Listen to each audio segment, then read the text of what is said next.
Everyone's debating. Fighters, reporters, commentators, fans across social media. And that's what everyone's done in this fight. The crowd is going to be absolutely incredible on Saturday night. The viewing figures are going to be absolutely incredible. And when you think it's a fight between a 7-0 and a 9-0, it's incredible to think about the hype and the interest that this fight has created. But it is because it's a great fight. It's a great fight between two very, very good young cruiserweights. You know, you have the power of Lawrence Okolie, you have the speed and the technical ability of Isaac Chamberlain coming together. People are talking about Okolie early or Chamberlain late. You know, how hard is Chamberlain going to be to hit? Can Chamberlain handle the power of Lawrence Okolie? So many questions are going to be answered, and I just cannot wait for this fight on Saturday night. We're going to start with the trainers. Firstly, Ted. This is family for you, so obviously it's even more important than normal. And ready to go on Saturday night. I know you guys have had great sparring, great camp. You've been there before in big fights yourself. This is going to be electric on Saturday. Yeah, glory to God first. And yeah, it's a good opportunity for Isaac for this fight. And we believe, I just want to confirm this, the changes to be early. I keep hearing that people keep saying that Okolie in the first or second round and Isaac later on. I don't think so, because nobody never experienced Isaac's power. Isaac has got so much power, so he's got everything together. We might as well call it Isaac first or two rounds, put him go down for this fight. And then at the end, if he survives, then it's gonna have to be later on. How do you see the fight playing out tactically? I know you're not going to give your tactics away, but do you think both fighters can handle the pressure and stick to a game plan, or do you think the crowd, the atmosphere, the occasion will mean that may go out the window? Isaac has been there before with Camacho. He's been there before, he tested it. You know, I don't think the pressure is more or less to Okolie. You know, I don't think he's been an amateur, that's an amateur. This is professional, this is the real thing, this is the real deal. So if you think that he can handle the pressure and the power and the speed of Isaac, there's something coming. Finally, prediction for Saturday night, how does it all end? I got two predictions, I can't tell you one. I think that it might be early. Or if he survives, yeah, he's gonna end up 7-8. But stoppage win? Stoppages. Brian, you get to feel that power every day.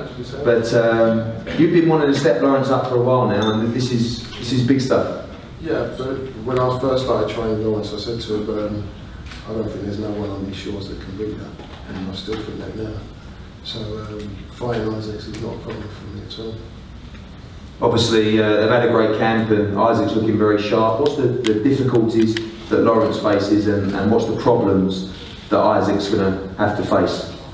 Right, well, when I look at Isaac, I don't look at what he does well, I look at what he doesn't do.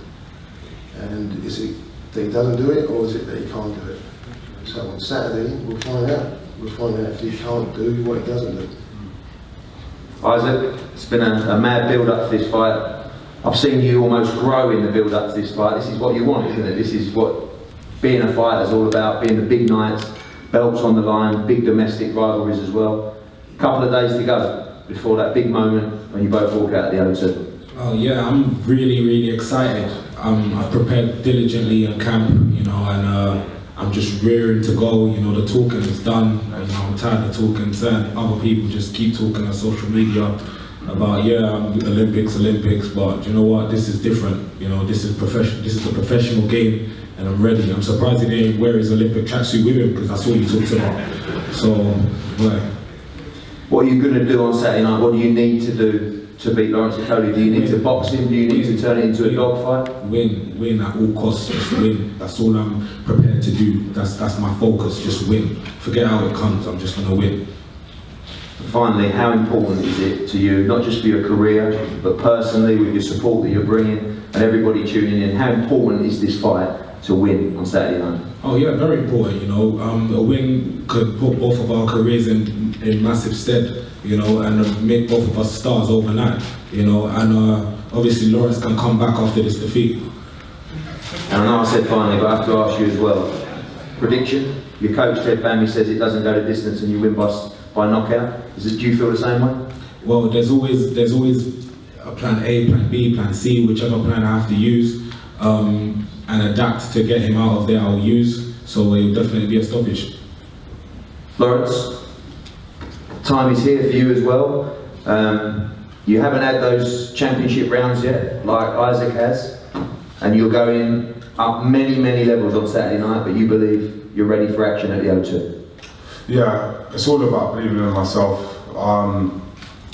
Isaac's got people like Ted lying to him, he's got strength conditioning lying to him, he's got friends around him that aren't really his friends lying to him. So over all that time, it's building them up to the point where you look at reality and then you have to look at just make believe. So the reality is Isaac and Ted talking about power, stoppages, so on and so forth.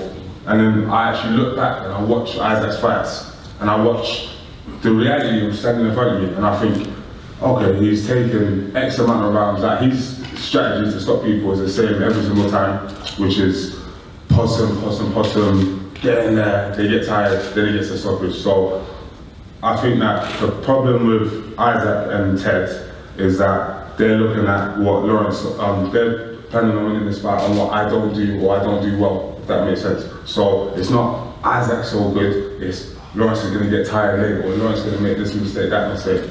But really and truly, I'm going to get in there and I'm going to be the exact same way that I always am, which is ferocious and explosive early. So if Isaac's got power, we'll find out. If I've got power, we'll find out and we'll see who's going to be able to take these shots and who isn't.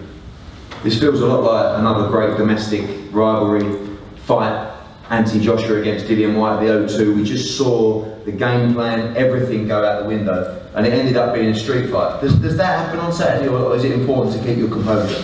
It depends how I feel in the change room, because I'm usually quite calm all the way up until I get to the change room, and then I make my mind up while we're in there. In terms of game plans, yeah, there's set stuff, you know what I mean? We've watched a lot of what Chamberlain does, what Chamberlain doesn't do, when he does it, when he feels good, when he doesn't feel good, how he reacts when he gets hit with a shot, how he reacts when he hits people with a shot. So basically, I know Isaac probably better than Ted does, and I'm going to show it. Do you believe that Isaac Chamberlain can take your power? I don't personally think that many people can take my power. The question is, can I land? Yes. Will I land? Yes. But I'm not expected to go in there and hit him with the first punch and to go down, because he's shown mental fortitude time and time again. So I'm expecting a hard fight, but at the same time, I'm reminding everyone here, I'm a human being, same as Isaac. So the reality is, when I land, and it's probably going to be the right hand that everyone knows, when I land with my right hand flush for the first time, we'll find out what's going to happen. Because what I believe is really going to happen, because Ted is talking a lot of rubbish, what's really going to happen is I'm going to get in there and I'm going to start hitting Isaac, and Isaac is going to go to the corner, and all the game plans that they thought about, Ted's going to be like, okay, blah, blah, blah, get close, work the body. And Isaac's going to be thinking to himself, hold on a second, like, I take punches when I'm making my way in there, oh, it hurts, blah, blah, blah. So it's one thing to say levels professional boxing. One more thing I'm going to say about facts versus reality is that we talk about championship rounds, etc., etc. Isaac has been to championship rounds one time against Wally Camacho, and it wasn't a very fit, composed performance. And what I will not allow to happen is that shut up, I'm talking. You need to drink some more. Listen, you're talking a bit too much. What I'm not going to allow to happen is the outside world to affect how the fight's really going to go, because the narrative of Isaac late me early is complete nonsense, and you'll see why. And finally, I asked those guys, Brian, how does the fight end on Saturday night? If it goes past 3 rounds, he's done well. If it goes to 10 rounds, he's done very well. Lawrence, stoppage win? Yeah, 100% a stoppage win, 100%. But to be fair, I think that ending it in 1 or 2 rounds is a disappointment. Not only to myself and the fans, but because it's very easy to overcome, getting stopped in 1 round. What needs to happen is Isaac needs to be battered from 1 to maybe 8 rounds. That's how I see it. Isaac, not in the game plan? You talk too Your much. game plan's not going to work. You're rubbish. You just talk too much. Your game plan's not going to work. Carl, you look like you didn't even train yesterday. Ted, What are you talking about? Ted. Why are you mentioning Ted? Ted, I want to remind you something, Ted. You said, if Isaac doesn't stop me, you're going to quit boxing. And because of the way that you've come and approached it here today, I'm going to make sure you stick to that. Listen, why are you calling my name for me? Ted. You know what I reach out and tell you to go, man. You know, stop calling my name, brother. You know, go to Isaac.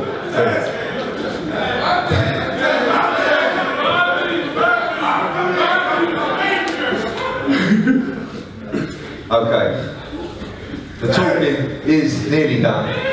And again, I can't wait for this fight. I want to just say one thing, because when two fighters who you work with come together at this stage in their career, put it all on the line, you know, both of you guys have a huge future in this sport, and I take my hat off to you, as everybody in boxing should do, everyone in this room should do, that you're taking the risks, you're taking a gamble to provide entertainment for the fans, try and give the fans the fights they want to see, and ultimately trying to move to the next level, because the winner of this fight goes on to become a real star in British boxing. The loser can be too, but the winner goes on this kind of stage to be a major player in the division. So good luck both of you, may the best man win. Thank you all so much. We're going to have head-to-heads up.